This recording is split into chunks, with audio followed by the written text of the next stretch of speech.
Well, if you're not living under a rock and you know a little bit about skincare, you must have heard about K-beauty or Korean skincare.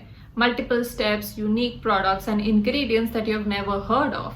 Why is it that Korean skincare has become so popular and mainstream?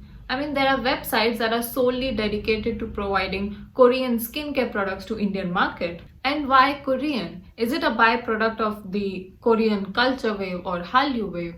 Will the hype around Korean skincare die down eventually, or is it here to stay? Let's find out. Oh, but before that, if you're new to my channel, hi, I'm Anisha. I make videos about skincare mostly. So if you enjoy watching these type of content, please consider subscribing, and yeah, back to the video. To understand the hype, let's go back to where the shift actually began. It was in 2011 or 2012 when Dr. Jart, a premium Korean skincare brand, entered the US market with a product that the West has never heard of, a BB cream. And around the same time came Peach and Lily, an online retailer for all things K-beauty. And it was not just a website for Korean Americans to buy products off. The founder and CEO, Anisha created a community by educating people about Korean skincare. Peach and Lily had a great contribution in popularizing the Korean 10-step skincare routine and the concept of having glass skin. As a result, more and more big retailers like Sephora and Ulta got interested in K-beauty, and it became a thing in the US. And because everybody follows what the West does, it gradually became more and more popular around the world. And of course, you cannot ignore the huge influence of K-pop and K-dramas, bringing Korean culture to a spotlight. Food, language, fashion, and of course beauty. Every celebrity, no matter their age, having radiant, glowing and flawless looking skin. I mean, why not try some products that they might be using? But why only Korea? What's so special about the K-beauty culture? In Korea, beauty standards are really high. Beauty, both internal and external, is considered to be a healing force, something that lifts up the spirit, much as seeing a beautiful painting or a gorgeous landscape. It's sort of ingrained in their culture from a very young age to look after their skin. Koreans make sure to have a good skin rather than needing foundation and other products to cover up imperfections and blemishes. Skincare is seen as an essential part of taking care of yourself and your personal hygiene that your parents teach you, like brushing your teeth. Not like in other countries where we make it as a decoration thing for ladies to put on so that they look and smell pretty. K-beauty follows the philosophy of treating your skin with a holistic inside-out approach. For them, it's not about instant results, quick fixes and overnight treatments, but taking the long-term approach where consistency is the key. It's all about getting down to the root and preventing skin issues from occurring rather than reverting once the damage is done. It's the same as eating healthy for a means to having a healthy body. Not that junk food here and there would make a much difference, but if you just stopped eating healthy thinking that your body is just fine, down the road you will see the consequences. Long story short, prevention is better than cure. So start your skincare at an early age, not when you start to see wrinkles or have severe acne issues. Korean skincare routine is based on working with your skin's natural ecosystem, using gentle and effective ingredients rather than using harsh products that would strip away your skin's barrier. Their skincare routine involves layering of multiple products packed with hydrating and nourishing ingredients to get to their skincare goals. South Koreans have cracked the code for clear, glowing skin. That's where most of the skincare trends that we see circulating around social media come from. From innovations like sheet masks and pimple patches to trends like glass skin and 10-step routine. They were the ones that introduced the world to BB and CC creams. Although these were made in Germany, but South Korean companies made it popular to merge foundation with moisturizer, sunscreen, brightening cream and anti-aging cream, everything in one product. And they've been using it for ages. People say South Korea is around 10 to 12 years ahead in terms of cosmetic technologies and innovations, to the point where the rest of the world looks up to Korea for the next big thing.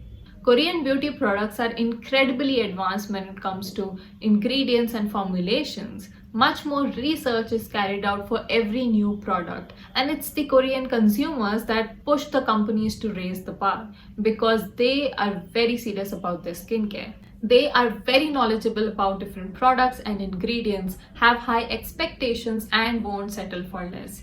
And because of these high expectations and the sheer amount of products and options for consumers in the market, brands are forced to come up with competitive prices without compromising on efficacy and innovation. And the result? Products and ingredients that would baffle your mind. Snail mucin for moisturizing, propolis for nourishment, pearl for brightening, green tea for oil control, and fermented botanicals for better absorption. While the world is still figuring out how these work, South Korea has already moved on to make something new. Another thing to note is most Korean skincare products are milder because generally Koreans have sensitive skin. So companies strive to provide the most gentle and effective ingredients, providing nourishment and hydration to the skin. India as a country loves its natural ingredients because of its Ayurvedic roots.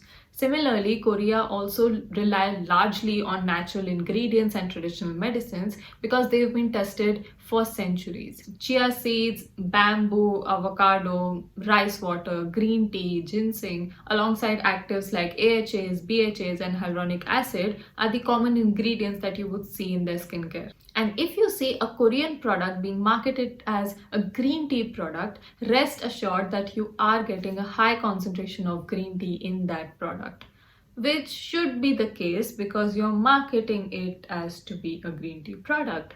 But it's not that obvious everywhere.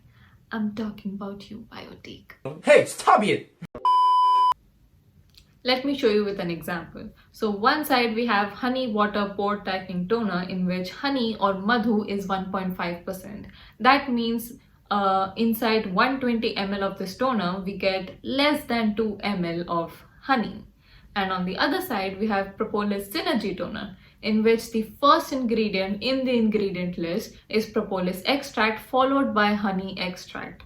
That means the concentration of these ingredients among any other ingredient in the formula is the highest. And I know what you guys might be thinking, that one is for 175 rupees and the other is for 1400. How can these two compare with each other?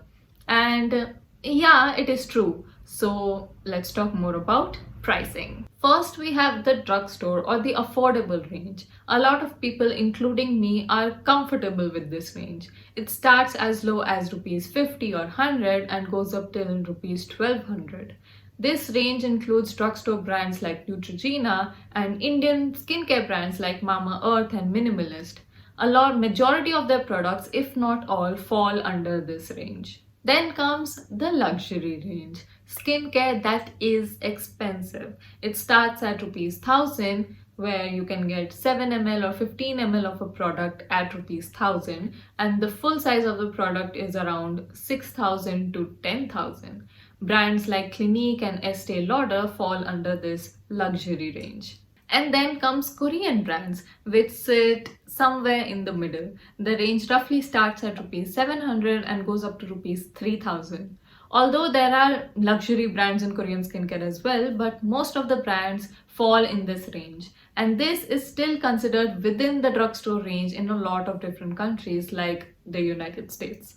And if you think about it, with Korean products, you are getting all the benefits at not so luxurious price. Concentrated, really good quality, effective ingredients backed up with a lot of research and innovative, enjoyable yet gentle formulations.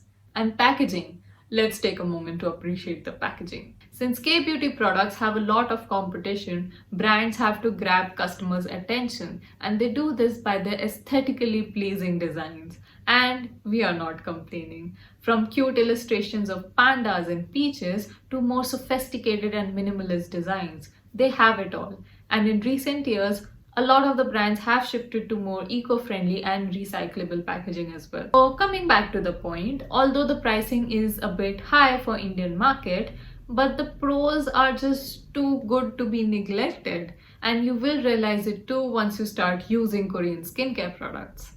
So, final thoughts. Do I think Korean skincare or K-beauty is hyped? Short answer, No, I don't think it's hype. K-beauty has created a revolution in cosmetics industry, and I don't think that it's a trend that would die down anytime soon. So Korean skincare is here to stay, and I'm all for it. And that was it for our video today. Please do let me know your thoughts about this topic, this whole K-beauty situation. Do let me know if you have tried any Korean skincare products in the comment section below as well. And yeah, if you like this video, please hit the like button, share this video, subscribe to my channel if you haven't yet, and I'll see you guys for next one. Thank you for watching. Bye.